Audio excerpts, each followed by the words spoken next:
Some cases do not begin with a dramatic event. They begin with a parent asking a simple question. Was my child listened to? Was my child protected? And when the answer becomes unclear, the records matter. This case began with concerns about the treatment of a vulnerable child within a school environment. The concerns were specific. They were documented. They were raised through formal channels. But what followed did not feel like resolution. It felt like containment. The child at the center of this case had identified needs: anxiety, communication and processing difficulties, emotional regulation challenges, a need for structure, consistency, and trusted adult support. In records, those needs were recognized. The question is whether they were met in practice.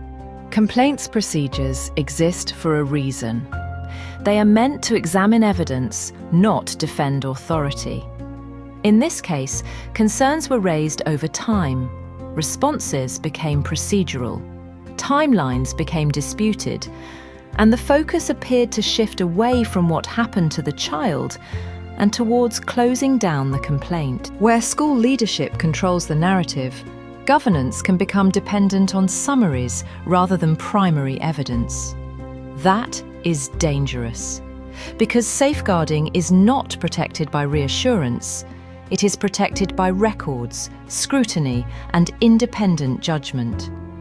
When those safeguards weaken, procedure becomes a shield. External authorities were later drawn into the wider picture.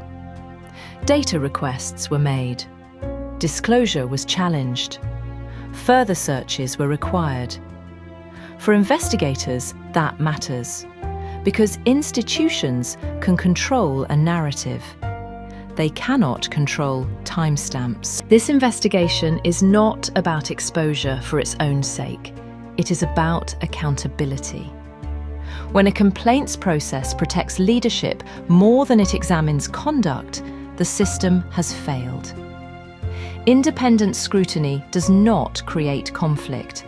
It reveals whether accountability truly exists. At Artemis Private Eye, we follow the evidence, wherever it leads.